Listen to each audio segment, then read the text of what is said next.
next step is to install the door handle. Now, if you look on the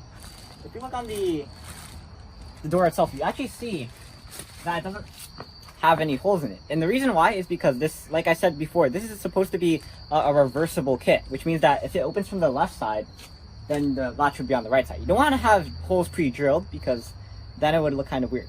So now we're going to install it. Alright, so we took a little break because it's nighttime right now. So there's going to be a bit of a lighting change. But now we're going to install the doorknob and latch.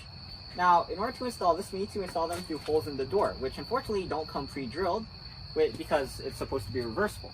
So they gave us a template with corresponding holes to put on your door.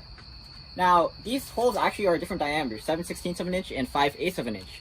Unfortunately, they don't give you the drill bits, but hopefully you should have the drill bits on hand for when you install them.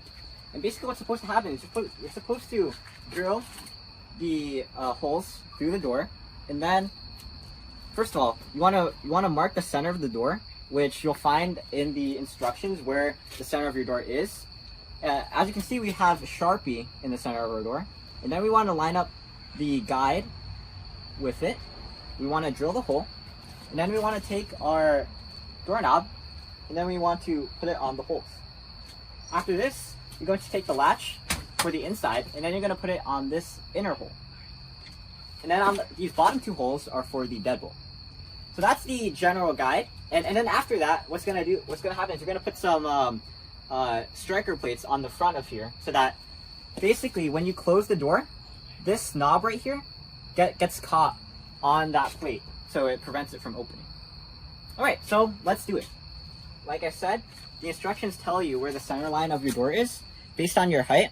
So for our purposes, we have 78 inches high. It says that the center line should be at 38.5 inches. So not exactly center.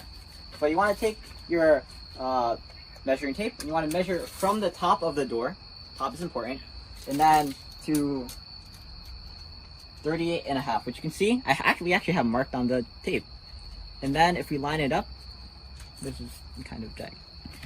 It's, can they see? It's right at the center. Yes, okay. So now we're going to put tape on the template, and then we're going to drill through the holes. Now, when you drill the holes through, don't start from here and then in one go through the other side. You want to do it once on this side, and then close your door, then do it on this side. You don't want to do all of it in one go. So the instructions actually say this. You're supposed to drill a starter hole before you actually drill the bigger hole. And this is for purposes of aligning the bigger hole. So we're going to take our first drill bit and we're going to drill a starter hole. And we're going to do that for all 5 holes.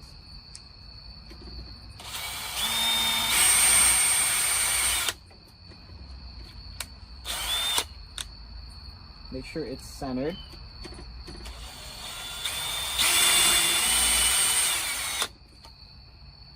Okay.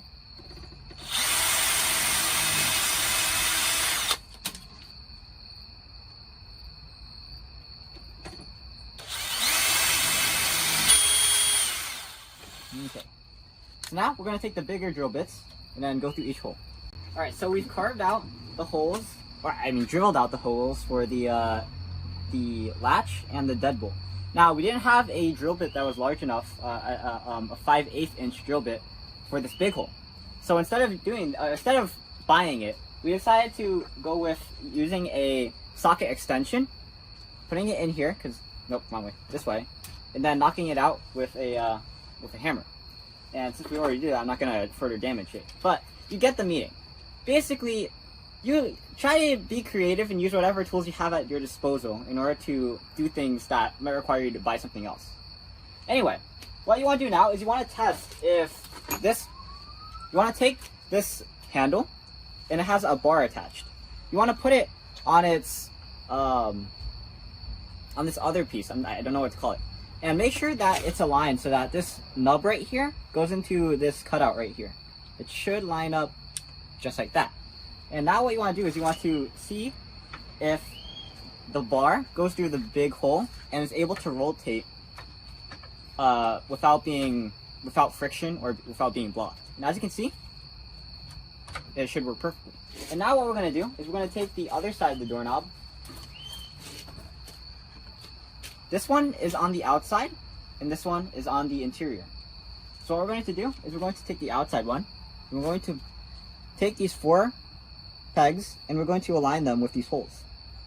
First you want to take these off, but in order to make sure that we drilled the right holes, we're going to test it out here. Okay, so we have the outside on. Now we want to put the inside one on. This one's going to go with the latch facing the inside. I did not expect that to happen, though I should have expected it because it's more heavier on that side. This is going to face the inside. And now what you want to do is you want to twist the doorknob to see if it stays on. Okay. And it looks like it works pretty well. So what we're going to do is we're going to take off the template, and then we're going to fully screw it in. So we finished installing the latch, as you can see. Looks like it's stable enough to survive a bit of thrusting. And now we're going to install the deadbolt. And in order to install the deadbolt and and the latch, you need to make sure you have machine screws from the blue bag. So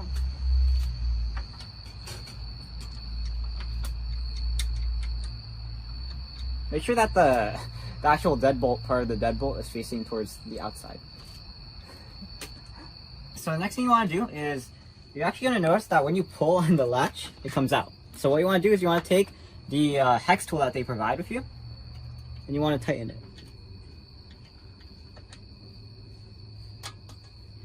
Okay, so astute people might realize what exactly the locking mechanism is here.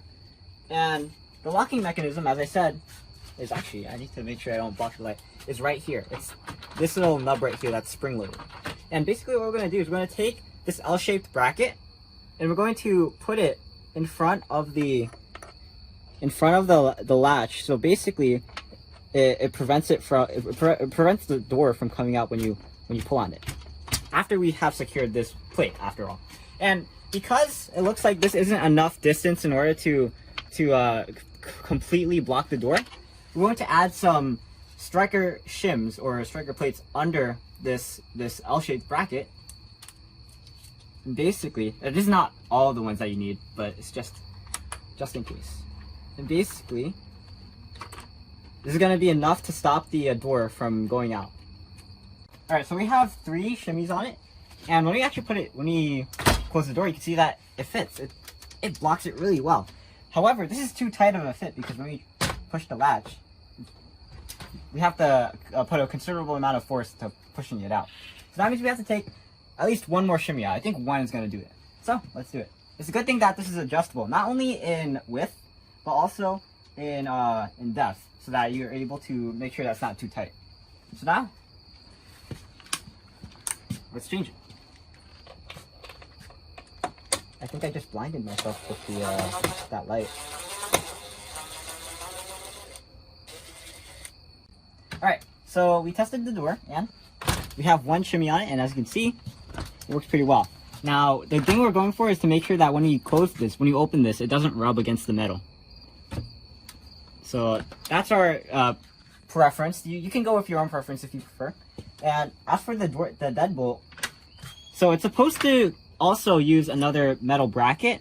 The thing is, you'll see that if we try to fit the metal bracket under here to align it, even at the best case scenario, we're gonna have barely enough room to screw it in. Now, to solve this, we're probably gonna have to replace the shimmy because it's a bit too small, and we also need to use some glue to make sure that it doesn't break the wall. But we're gonna skip the deadbolt for now. I should mention, like, they should have given us like a shimmy like here. This is like a plastic shimmy. What does it cost? Like probably like 3 cents to manufacture. Just give us the other shimmy for the other side. So if EMCO's watching, just some advice. This is really well designed. I really like the adjustable feature, but add another shimmy. Okay, so we're gonna go to installing the hydraulic closer. And also another thing is, during the process, we actually installed the doorknob the wrong way. when we first installed it, we installed it with this handle facing downwards. It's actually supposed to be like this. It's actually easy to change this. All you have to do is take off the other side,